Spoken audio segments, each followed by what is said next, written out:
రాజన్న సిరిసిల్ల జిల్లా వేములవాడ శ్రీ రాజరాజేశ్వర స్వామి వారి ఆలయంలో ఏర్పాట్లపై బీజేపీ జిల్లా అధ్యక్షుడు ప్రతాప రామకృష్ణ అసహనం వ్యక్తం చేశారు.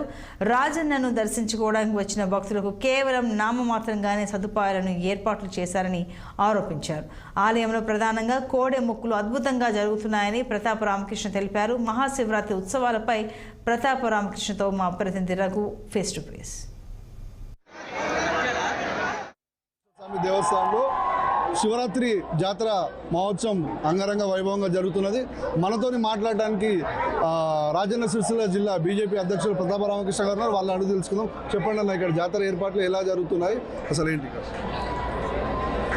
సర్వం శివమయం జగత్. సృష్టి లయకారకుడే శివుడు. మరి ప్రపంచవ్యాప్తంగా అన్ని శివాలయాల్లో కాకుండా వైష్ణవాలయాలు కూడా పవిత్రంగా జరిగే పండుగ మహాశివరాత్రి. ప్రత్యేక ఉత్తర తెలంగాణలో రాయరాజేశ్వర దేవాలయం ఏదైతే ఉందో చాలా గొప్పది. అసలు వృషభ పూజ, కోడె పూజ ప్రపంచంలో కూడా ఎక్కడ లేదు.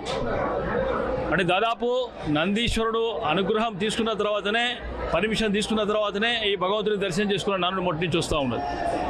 సంతానం లేని వారికి సంతాన ప్రాప్తి కోసం చాలా పవర్ఫుల్ ప్రజలుగా మనం దేవుని కొలుస్తూ ఉన్నాం ఇక్కడ. అంటే ఈ దేవాలయం ప్రత్యేకంగా లింగార్చన 365 మృతికా లింగాలను పేర్చి వాటికి ప్రాణ ప్రతిష్ఠ చేసిన తర్వాత పూజ చేస్తారు. అది సమాజ శ్రేయస్సు కోసమే, సమాజం కోసమే మనం చేస్తూ ఉన్నాం. మరి దాంట్లో భాగంగా ఈరోజు దాదాపు 128 కుటుంబాలు ఏవైతే ఉంటాయో అనువంశిక అర్చక కుటుంబాల ద్వారా వందలాది మంది పురోహితులతోని, అర్చకులతోని ఈ పూజ నిర్వహిస్తూ ఉంటారు. అదిగాక లింగోద్భవం అనేది 0 hours, 12 గంటలకు లింగోద్భవం ఏదైతున్నదో 0 చాలా పవర్ఫుల్. అది ఆ కాలంలోనే లింగం ఉద్భవించిందనే ఆచారంతో, సాంప్రదాయంతో మనం చేస్తూ ఉన్నాం కనుక చాలా ప్రత్యేకంగా ఈ దేవాలయంలో అర్చకులు, పుర ప్రజలు చాలా ఉత్సాహంగా ఈ కార్యక్రమం చేసుకుంటూ ఉన్నారు. వందలాది మంది, వేలాది మంది, లక్షలాది మంది కూడా దాదాపు యాత్రికులు ఈ భగవంతుడి కృప కోసం వస్తూ ఉన్నారు కనుక వాళ్ళందరికీ ఆ రాయరాజేశ్వర స్వామి అనుగ్రహం ప్రాప్తించడం మేము కోరుతూ ఉన్నాం. అంటే ఇప్పటికీ భక్తులకు ఎలాంటి ఏర్పాటు చేశారనుకుంటున్నారు? వాళ్ళకి సంబంధించిన తాగునీరు కానీ, చల్ల ప్యాకెట్లు కానీ అలాంటి ఏమైనా సౌకర్యాలు కల్పించారా ఈ అధికారులు?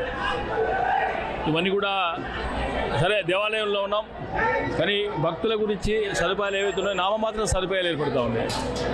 ఎక్కడ కూడా కాగితాలు వేరు, కోఆర్డినేషన్ కమిటీ వేరు, కిందికి వచ్చిన వరకు ఎక్కడేం లేవు. ప్రొద్దున ఓం నమ శివాయ అనే నోటితోని కూడా దాదాపు మార్నింగ్ వచ్చినట్టయితే ఎక్కడ చూసినా ఈవో డౌన్, ప్రభుత్వం డౌన్ అనే నినాదాలు వినిపిస్తూ ఉన్నాయి. మరి ఇంత దురదృష్టం ఒకసారి పునరాలోచన చేసుకోవాలి. ఆ ఆలోచన చేయకుండా కేవలం తూతు మంత్రంగా, నా ఉద్దేశంలో అయితే అసలు ఈ దేవాలయం, ఈ పండుగ ఏదైతే ఉన్నదో కేవలం అధికార పార్టీ నాయకుల మెప్పు కోసం, ప్రభుత్వం మెప్పు కోసం తప్పితే నిజంగా ప్రజల కోసం చేస్తలేరు. అంటే 40 రోజులలో మనం హెడ్ కౌంట్ చేసినట్టయితే 34 లక్షల మంది 40 రోజులు వచ్చిపోయింది. ఇప్పుడు వచ్చింది ఒక సోమవారం అంతా కూడా పబ్లిక్ కాదు. అనవసరమైన ఆర్భాటాలకు పోయి ఖర్చు పెట్టి చేసి తప్పితే భక్తులకు కనీస సదుపాయాలు లేవు. అది ఛాలెంజ్. ఒక రెఫరెండం తీసుకుంటే, అభిప్రాయాలు తీసుకుంటే దాదాపు 90% మంది వ్యతిరేకంగా చెప్తా ఉన్నారు. ఇక్కడ ఏం లేవు అనేది.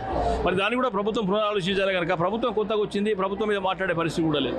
ప్రభుత్వాల్లో అధికారుల తీరు మారతలేదు. అధికారుల తీరు మారినట్టయితే సమాన యాత్రికులు అసలు హిందూ ధర్మం నుంచి వేరే వాడికి పోయే పరిస్థితి ఏర్పడుతుంది కనుక ప్రభుత్వం పునరాలోచించి సదుపాయాలు ఏర్పడేదిగా కోరుతా ఉన్నాం. ఈరోజు సాయంత్రము లింగార్చనతో ఇప్పుడు స్టార్ట్ అవుతుంది. అంతేకాకుండా నైటు లింగోద్భవంతో ఈ కార్యక్రమం ములుస్తుంది. ఇప్పటి వరకు కనీసము భక్తులకు ఎలాంటి సౌకర్యాలు కల్పించలేదు, ఓన్లీ నామమాత్రాలనే చేస్తున్నారని చెప్పి వారు చెప్తున్నారు. కెమెరా పర్సన్ వేణుతో రఘు, 6 TV, వేములవాడ నుండి.